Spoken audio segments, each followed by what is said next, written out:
ideal, si uno viera como las normas de Dios y cómo debería funcionar el mundo que Dios ha creado conforme a su revelación, lo normal o lo que uno esperaría es que si uno hace lo bueno, sea recompensado, sea alabado, sea bien visto, ¿verdad? Eso es lo que uno podría esperar. Sin embargo, la realidad del mundo en el que vivimos cada vez se aleja más de eso. Hay una tendencia hacia el pecado culturalmente, a pesar de que Latinoamérica en alguna medida fue fundada sobre algunos fundamentos cristianos.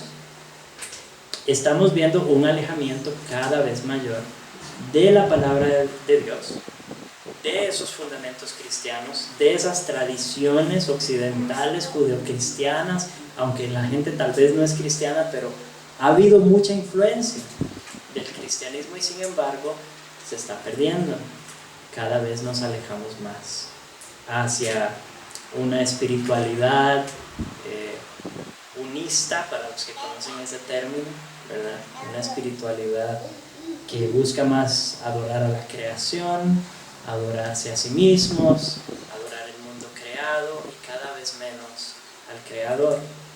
Y a partir de ese cambio de adoración, es un cambio en realidad de la verdad por la mentira, así lo describe Pablo en Romanos. Y por lo tanto, todo lo que se cree y todo lo que se crea a partir de esas creencias es contrario a la palabra de Dios.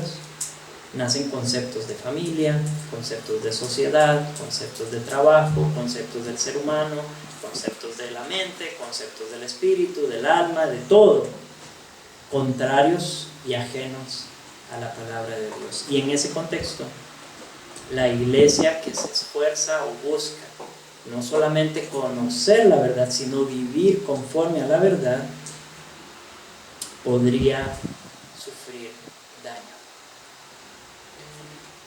Primera de Pedro capítulo 3, versículos del 13 al 17.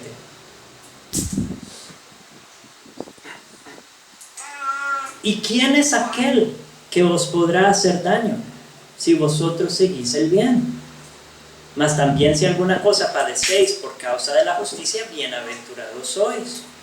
Por tanto, no os amedrentéis por temor de ellos, ni os conturbéis, sino santificad a Dios el Señor en vuestros corazones, y estad siempre preparados para presentar defensa con mansedumbre y reverencia ante todo el que os demande razón de la esperanza que hay en vosotros, teniendo buena conciencia, para que en lo que murmuran de vosotros como de malhechores, sean avergonzados los que calumnian vuestra buena conducta en Cristo.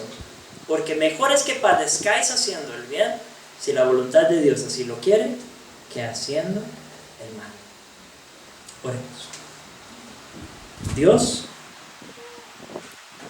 es inevitable ver que vivimos en un mundo donde cada vez más se premia la injusticia y se critica y se ataca, se persigue la bondad. Y nosotros como tu iglesia no solamente queremos entender la verdad de la palabra, sino que queremos vivir conforme a ella en este mundo. Y al hacerlo podemos convertirnos en blancos de ataques, de persecución, de insulto, de difamación, de calumnia.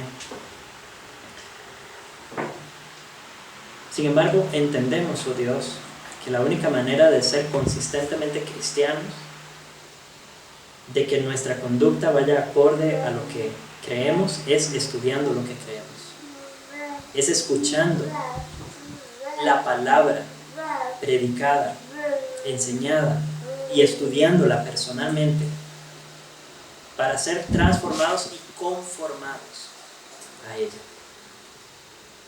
para poder presentar una defensa verdadera, no solamente de palabra, sino también de acción, de conducta, de carácter.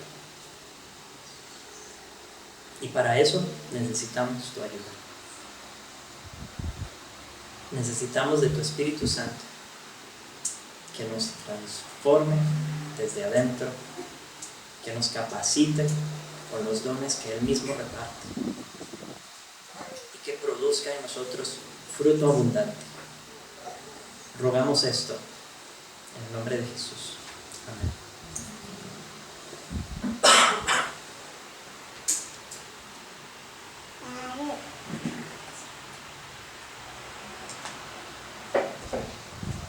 Es fruto de la gracia común cuando aún en una cultura donde no todos son creyentes se premia el bien, cuando uno hace lo correcto y eso es recompensado y eso es alabado. Eso es producto de la gracia común de Dios que, como vimos ayer, restringe, ¿verdad?, o limita la maldad en el mundo de tal manera que no somos tan malos como podríamos ser.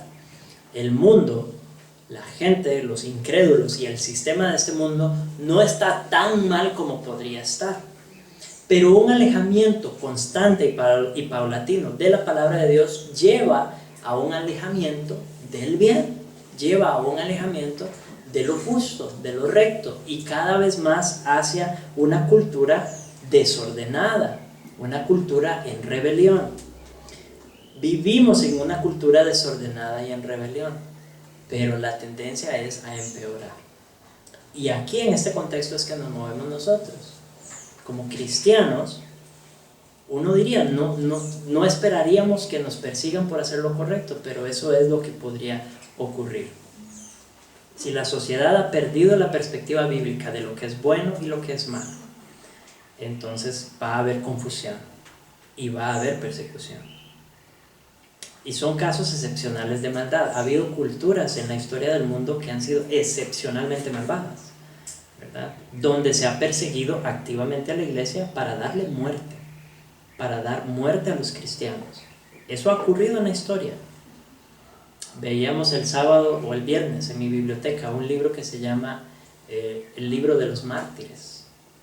No sé si han tenido la oportunidad de leerlo, pero es una historia, es la historia de los primeros mártires de la iglesia cristiana, de muchos mártires a lo largo de la historia de la iglesia. Entonces no ha sido algo ajeno a la realidad de la iglesia, ha sido algo muy ajeno a nuestra realidad.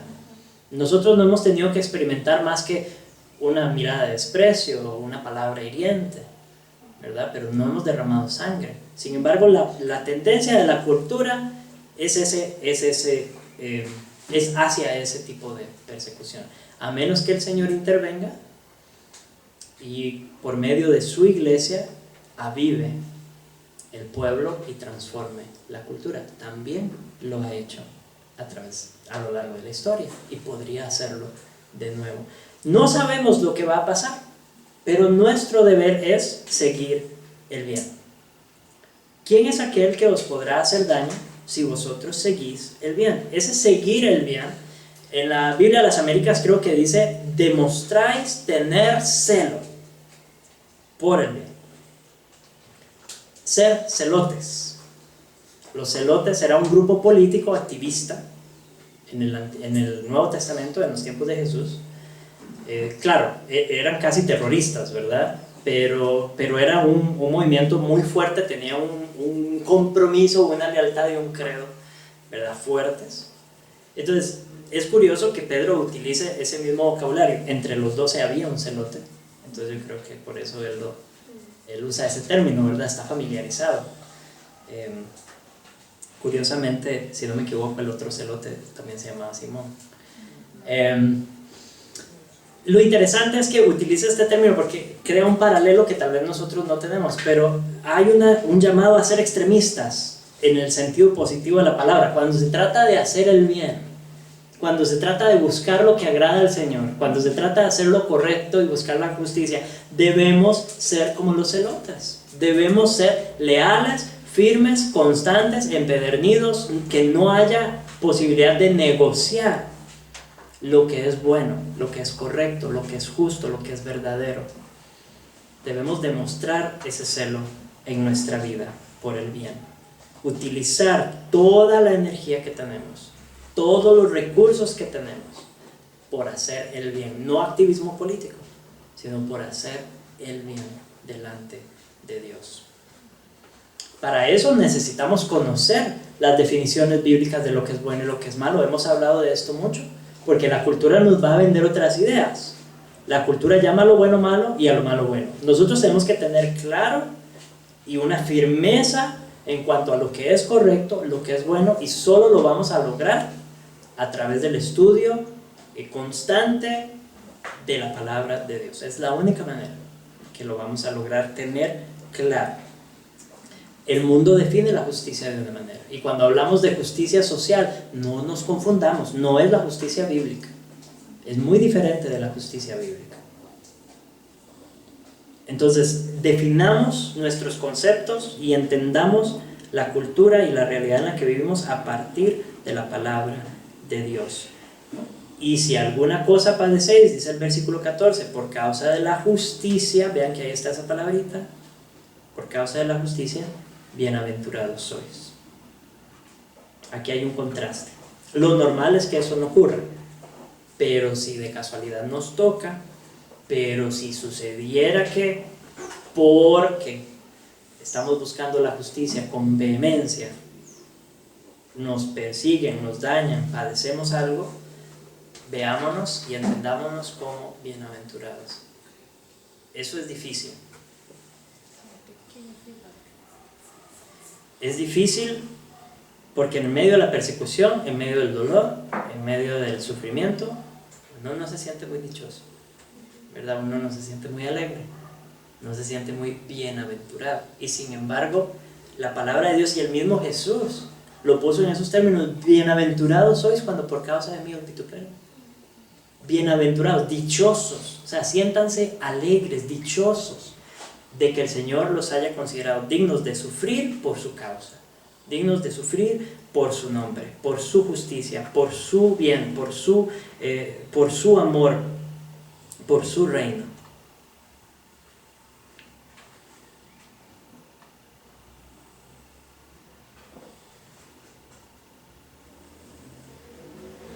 Mateo 5:10.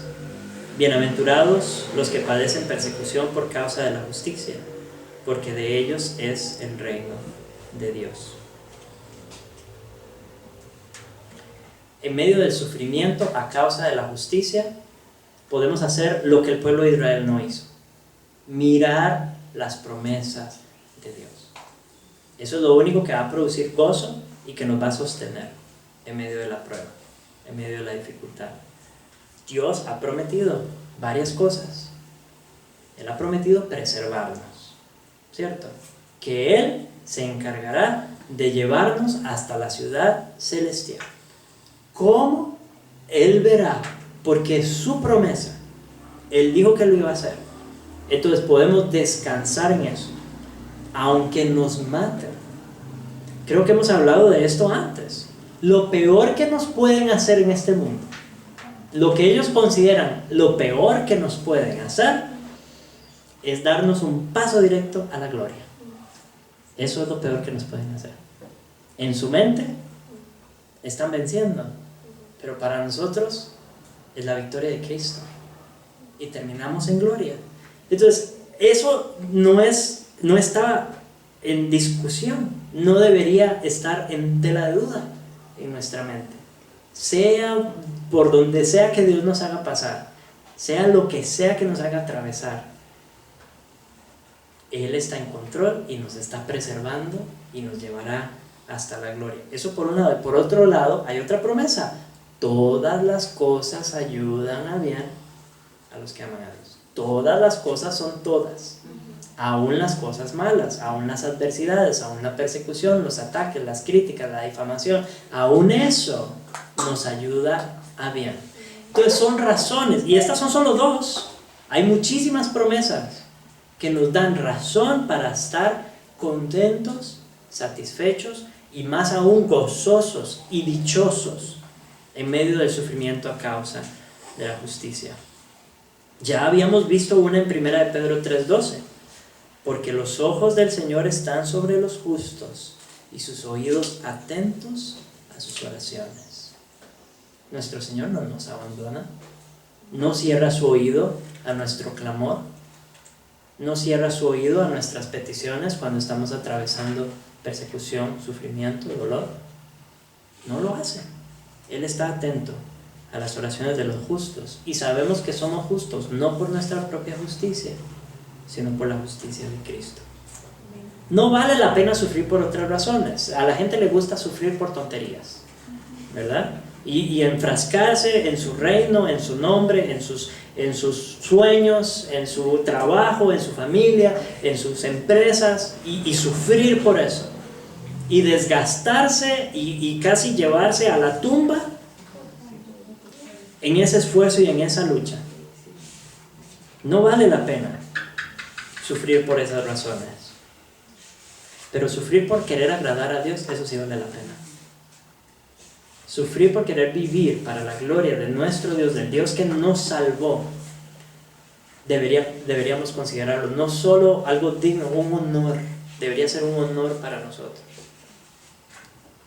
Sufrir por la verdad, sufrir por una buena conciencia, por conducirnos correctamente delante de Dios, sufrir por cualquier deber cristiano. Si cualquier deber cristiano produce sufrimiento en nosotros, eso vale la pena. No les voy a decir que no va a costar, que no va a ser doloroso, que no va a ser difícil, claro, pero valdrá la pena. Y para poder tener esa perspectiva de que vale la pena sufrir por esto, tenemos que tener claro qué es esto. ¿Qué es esta fe por la que tantos cristianos a través de la historia han dado sus vidas? ¿Qué es esto? ¿Cómo podemos articular, entender con claridad y vivir de esa manera? De esa manera que podamos estar dispuestos a ir a la hoguera, cantando himnos de alabanza a nuestro Dios, dignos y alegres de morir por Cristo. Nuestro sufrimiento por la justicia y por el bien no llega a ese punto todavía. Podría llegar en nuestro tiempo, o tal vez en el tiempo de nuestros hijos, o tal vez de los hijos de nuestros hijos. Pero entonces, ¿cómo sufrimos nosotros ahora? Porque tal vez no llegamos a ese extremo, ¿verdad? Pero piensen, cada vez que a ustedes les toca decir la verdad acerca de algo en las Escrituras, a alguien que está haciendo algo incorrecto, a alguien que está creyendo algo incorrecto, y a nosotros Dios nos da la oportunidad de decirle, mira, no, es que no es así, es que la Biblia enseña esto o aquello. Hay un cierto sufrimiento ahí, cuando no nos quieren escuchar, cuando rechazan el consejo, cuando rechazan la palabra de Dios, cuando rechazan, y nosotros sabemos que es algo bueno, y estamos tratando de aconsejarles porque esto les va a ayudar, y no les gusta, y se enojan, y rechazan. Hay sufrimiento, hay. Cuando tenemos que romper relaciones con amigos, compañeros, familiares incluso, porque hay demasiada distancia, porque no creen lo mismo que yo, no hay edificación, no es una relación que valga la pena. Con el dolor del alma a veces tenemos que fracturar esas relaciones. Cuando se burlan de nosotros porque nuestra conducta es muy diferente en el trabajo o en el contexto en el que nos movamos, desde los pequeños en la escuela hasta los más grandes en su trabajo. Hay chistes de los que no nos reímos, que hasta cólera nos dan, y tal vez se burlan de nosotros porque no participamos de ciertas conductas o de ciertas fiestas o actividades, porque sabemos que va a haber desenfreno, y no preferimos no meternos en esas cosas, preferimos no exponernos. Eso puede hacernos objeto de burla, y allí hay sufrimiento. De nuevo, no es derramar sangre, pero es sufrimiento. Cuando la verdad no es lo más popular y Dios nos pone en una posición de defenderla, sufrimos. Cuando nos toca anunciar algo que dice la palabra de Dios ante oídos cerrados y nadie quiere escuchar y nadie quiere atender, sufrimos. Y la iglesia ha sufrido eso. La iglesia ha sufrido eso cada vez más, en este mundo en el que estamos viviendo. Es un asunto de perspectiva. Entonces, ¿a qué le estamos dando valor? ¿Qué es lo más importante para nosotros? Si agradar a Dios es lo más importante, vivir conforme a su palabra es lo más importante, entonces estaremos dispuestos a sufrir por ello. Pero si el renombre, los bienes, las posesiones, los placeres momentáneos o esas cosas inmediatas, materiales, son lo más importante para nosotros, entonces no vamos a estar dispuestos a comprometer eso por actuar correctamente o por decir la verdad. Pero Pedro nos dice, no os amedrentéis por temor de ellos. Literalmente significa, no temáis su temor. O sea, no teman el temor de ellos. En Isaías 8, del 12 al 13, hay una idea similar. Dice así: no llaméis conspiración a todas las cosas que este pueblo llama conspiración, ni temáis lo que ellos temen, ni tengáis miedo. A Jehová de los ejércitos, a Él santificad. Sea Él vuestro temor, y Él sea vuestro miedo. ¿Qué es lo que el mundo teme? Pérdida de popularidad, pérdida de renombre, ser señalados, atacados. El mundo quiere estar bien, disfrutar de popularidad, renombre, ¿cierto? Que ser alabados, ser celebrados, eso es lo que el mundo quiere. Y el temor de ellos, el más grande, es perder eso. Es decir algo o hacer algo que comprometa su posición en la sociedad. No debe ser ese nuestro temor. No temamos el temor de ellos. No pongamos nuestro valor en las cosas que ellos ponen su valor, porque cuando sean removidas, cuando sean quitadas, cuando Dios por alguna razón las elimina del camino, nos va a doler muchísimo. Y si no las quita, vamos a estar en constante temor de perderlas. Todo esto en el mundo material, en este mundo en el que vivimos, es bueno, es don de Dios. Podemos hacer uso de él, podemos disfrutarlo y administrarlo bien, pero como mayordomos. Dios lo da, Dios lo quita, no es nuestra identidad, no es eso lo que nos define, no es eso lo que nos da valor, es Cristo. Con mucho o con poco, es Cristo. Y si Él lo quita, lo quita. Y si nos da abundancia, nos da abundancia. Esa es su prerrogativa, Él puede hacer lo que quiera en ese sentido, pero si ponemos ahí nuestro valor, vamos a temer lo que los demás temen y no vamos a vivir una vida cristiana correcta. Si nuestro temor está en las cosas que ellos temen, en lugar de, como dice Isaías, santificad a Jehová de los ejércitos. Sea Él vuestro temor y sea Él vuestro miedo. No nos gusta pensar en Dios en esos términos, pero dura cosa es caer en manos del Dios vivo. Debería darnos temor, sí, es nuestro Padre, amoroso y compasivo, pero es el Dios creador del cielo y de la tierra, el dueño, amo y Señor del universo. Debemos conducirnos con reverencia, con temor, delante de este Dios. Entonces no nos dejemos turbar por esas cosas, sino, y Pedro hace eco de Isaías. Pedro dice: si no, santificad a Dios el Señor en vuestros corazones y estad siempre preparados para presentar defensa con mansedumbre y reverencia ante todo el que os demande razón de la esperanza que hay en vosotros. Este versículo es el versículo lema de la apologética cristiana. Apologética es defensa de la fe.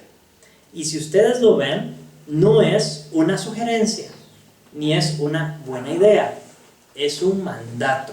Santificad a Dios el Señor en vuestros corazones y estad siempre preparados. No le está hablando a seminaristas, Pedro no le está hablando a pastores y ancianos, Pedro no le está hablando a maestros y profesores de seminario, no le está hablando a apologistas en el sentido moderno de la palabra, le está hablando a la iglesia común y silvestre, los que estaban sentados allí donde ustedes están sentados hoy. Y les está diciendo: estén siempre preparados. Santifiquen a Dios en sus corazones y estén siempre preparados. La Biblia de las Américas dice: santifiquen a Cristo como Señor en sus corazones. El punto es reconocer el señorío de Dios en nuestra vida. Ese es el punto.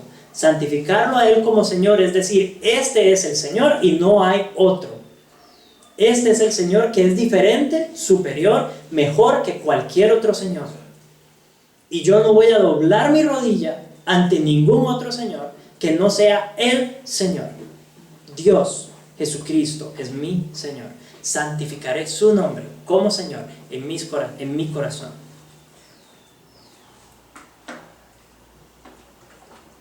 Lo contrario, entonces, de temer a los hombres es temer a Dios. Lo contrario de honrar como Señor o señores a los hombres es honrar a Dios como Señor, a Cristo como el Señor de mi vida. Santificamos al Señor, dice Matthew Henry, santificamos al Señor en nuestros corazones cuando le adoramos con sinceridad y fervor, cuando nuestros pensamientos acerca de Él producen asombro y reverencia, cuando descansamos en su poder, confiamos en su fidelidad, nos sometemos a su sabiduría, imitamos su santidad y le damos la gloria debida a su ilustrísima perfección. Santificamos a Dios ante los demás cuando nuestra conducta invita y anima a otros a glorificar y honrar a ese mismo Dios. Si Él es nuestro Señor, santificado en nuestros corazones, nuestra conducta va a reflejar eso. Y los que nos vean van a decir, este no se postra ante el César, este no se postra ante el presidente, este no se postra ante el rey, se postra ante Dios. Para bien o para mal, lo verán. Para animarlos a glorificar al mismo Dios o para instigarlos a perseguirnos y darnos muerte. Pero que nuestra lealtad no esté en tela de duda ante nadie, que esté claro para todos que nuestro Señor es Cristo. Por eso esa santificación tiene que darse a nivel de nuestro corazón, a nivel interno, en nuestros corazones, en nuestra mente, en la raíz nuestra. Allí es donde debemos santificar a Cristo como Señor, porque de ahí es donde va a salir el fruto de una conducta que lo glorifique a Él. De allí el corazón es la fuente de la vida, de ahí mana la vida, el centro del ser humano. Todo lo que soy, todo lo que pienso, todo lo que hago, brota del corazón. En el griego también la mente. Curiosamente, esas dos palabras son sinónimas. Entonces, cuando hablan de la mente en el Nuevo Testamento, está hablando igual de lo mismo que es el corazón para los hebreos, la mente para los griegos. Es el centro del ser, el centro de mando del ser humano.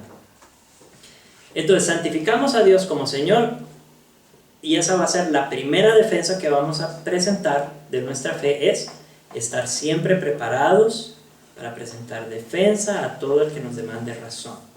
Siempre preparados, porque esta actitud en el mundo va a generar preguntas. La gente va a querer saber por qué. ¿Por qué usted vive así? ¿Por qué usted es diferente? ¿Por qué usted cree eso? Y debemos estar preparados para contestar, para responder a esas preguntas con claridad, porque el mundo está observando. Estar listos cuando lleguen, porque llegarán. Y esas preguntas vendrán, capacitados y dispuestos en todo momento para responder a esas preguntas, para presentar defensa, apología. Esa es la palabra donde nace el término apologeta o apologética, defensores de la fe. Todos somos apologetas, así como todos somos teólogos, todos somos filósofos, todos somos apologistas. Debemos estar siempre preparados. Es el mandato apologético para todos. Ahora, a todo el que os demande razón de la esperanza que hay en vosotros, aquí tenemos que tener cuidado, porque hay gente que pregunta honestamente y quiere saber honestamente, y entonces con ellos vamos a utilizar tiempo y esfuerzo para contestar honestamente. Pero hay algunos que solo van a preguntar por criticar. Hay algunos que van a preguntar por molestar. Entonces tenemos que tener cuidado en qué conversaciones nos metemos y con qué actitud entramos en esas conversaciones. Porque no es para pelear, no es para ganar un debate académico y demostrar que yo soy más inteligente que el resto del mundo. No es eso. Pedro nos da las características del defensor. Dice, con mansedumbre y reverencia. Esa debe ser nuestra actitud cuando estamos presentando defensa. Y es una defensa de la esperanza que hay en nosotros. Muchas veces nos podemos ir por las tangentes. Muchas veces las conversaciones empiezan en las tangentes. Pero deben aterrizar siempre en Cristo. Siempre debemos traer la conversación a Cristo. Porque la razón de la esperanza que hay en nosotros es Cristo. Esa es la razón. Y a partir de Él se desprende nuestra comprensión de todo lo demás. Y por eso podríamos empezar con un debate acerca del aborto y terminar hablando de Cristo. Podríamos empezar con un debate acerca de la pena de muerte y terminar hablando de Cristo. Podríamos empezar hablando de ambientalismo y ecología y terminar hablando de Cristo, porque toda nuestra cosmovisión gira en torno a Cristo. Él es la razón de la esperanza que hay en nosotros. ¿Por qué eres cristiano? ¿Por qué eres cristiano? Es la primera pregunta que deberíamos poder responder. ¿Por qué? ¿Por qué eres cristiano? Piénsenlo. Piensen cómo responderían a esa pregunta. Y debemos hacerlo sin agresión. A veces esos diálogos se vuelven candentes, ¿verdad? Cuando son en línea, cuando son en Facebook, peor, porque no vemos caras. Y entonces tendemos a escribir con el hígado, ¿verdad? Debemos tener cuidado, no debemos ser agresivos, no debemos atacar al incrédulo. Ese no es el llamado. El llamado es presentar defensa con mansedumbre y con reverencia. El único que puede convencer es el Espíritu Santo. Usted, por más vehemencia y por más fuerte que sean sus argumentos y por más que levante la voz, por más que grite, no va a lograr convencer a nadie. Es el Espíritu Santo el que lo va a hacer. Entonces usted, con paciencia, con mansedumbre, explique, hable y deje el fruto de sus palabras a Dios, porque es el Espíritu Santo el que va a producir el efecto. No usted, no yo, no nadie. No debemos ser orgullosos, no debemos ser ostentosos de todo lo que el Señor nos ha concedido saber, de todo lo que el Señor nos ha enseñado. Debemos darle gracias a Dios por eso, por la iluminación de su palabra, de su Espíritu Santo en nuestros corazones y cuánto hemos aprendido, pero que no sea motivo de orgullo, que no sea motivo de altivez. Por eso dice, con mansedumbre, un diálogo simple, un diálogo adecuado y pacífico, y reverencia o respeto y temor por el tema del que estamos hablando. Estamos hablando de los misterios de Dios. En última instancia estamos hablando de su palabra y su mundo. Debemos hacerlo con cuidado, debemos hacerlo con reverencia, con temor de no decir yeguadas, de que cuando abramos la boca de verdad estemos diciendo cosas correctas, apropiadas y con mansedumbre. Teniendo buena conciencia, esta es la segunda defensa. La primera defensa es: santifico a Dios en mi corazón para hablar. Y también santifico a Dios en mi corazón para tener buena conciencia, para que en lo que murmuran de vosotros como de malhechores sean avergonzados los que calumnian vuestra buena conducta en Cristo. Tener buena conciencia se refiere a andar en obediencia delante de Dios. Si yo ando en obediencia o procuro andar en obediencia, entiéndase, ¿verdad? Procuro andar en obediencia, procuro crecer en esa obediencia, mi propia conciencia no me va a atacar cuando yo esté tratando de dialogar, ¿verdad? Mi propia conciencia no me va a atacar. Y ellos mismos que me están observando, que posiblemente han visto mi testimonio, no van a poner en tela de duda el Evangelio por culpa nuestra. El problema es que si yo ando viviendo por la libre y vengo a pretender hablar de Dios, Eso es falta de reverencia, falta de temor delante de Dios, y mi testimonio está completamente desautorizado, y por lo tanto estoy restándole a la palabra de Dios delante de los que me oyen.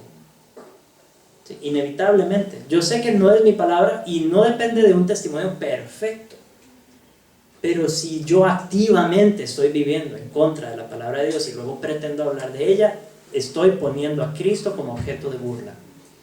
Eso es lo que estoy haciendo. Me van a decir, para vivir como usted, para andar así, igual, yo así puedo andar ahorita. No hay ninguna diferencia entre su vida y la mía. Debe haber una diferencia. Si no, estamos difamando la verdad de Dios. Estamos difamando a Dios mismo. Entonces tratemos de andar con una conciencia limpia en la medida de lo posible. Esforcémonos. Por eso, teólogos piadosos, conozcamos a Dios y vivamos para Él. Seamos teólogos piadosos, para que en lo que murmuran de vosotros, porque igual van a murmurar y van a calumniar, sean callados, sean avergonzados.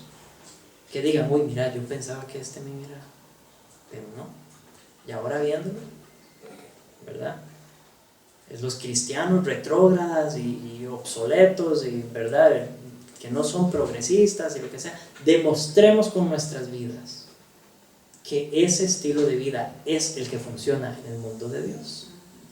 Demostrémoslo con nuestras vidas. Y cuando lo vean, vamos a fundar escuelas cristianas donde se le enseña a los hijos a vivir cristianamente. Y cuando los hijos de ellos crezcan y los nuestros crezcan a su lado, van a notar la diferencia y van a decir, ay, mira, como que estos tenían razón. El sistema educativo de nuestro país se fue por la cañería, y las escuelas cristianas están produciendo hijos piadosos, buenos ciudadanos y conocedores del mundo de Dios, de ciencia, historia, matemática, economía, filosofía. Porque eso es el mundo de Dios. Mejor es que padezcáis haciendo el bien, si la voluntad de Dios así lo quiere, que haciendo el mal. Esa es la conclusión de Pedro. No es la conclusión, continúa en el versículo 18 todavía un poco más, pero vamos a cerrar en el versículo 17. Porque es mejor padecer haciendo el bien, es mejor sufrir por lo bueno, es mejor sufrir por lo correcto que por hacer el mal. Que si nos van a atacar, que si se van a enojar con nosotros, que si nos van a rechazar, que si nos van a perseguir y nos van a matar, sea porque estamos viviendo para Cristo. Y si es así, adelante. Pero si me van a matar por necio, si me van a matar por hacer cosas malas realmente, si me van a perseguir, atacar y calumniar porque no soy un buen cristiano, porque no estoy viviendo conforme a lo que digo creer, de ahí no hay sufrimiento alguno. Ahí no hay padecimiento por Cristo. No hay ningún mérito y no se sienta dichoso. No se sienta bienaventurado. Si lo están castigando porque le toca, porque de verdad se lo buscó, no hay mérito ahí, ninguno.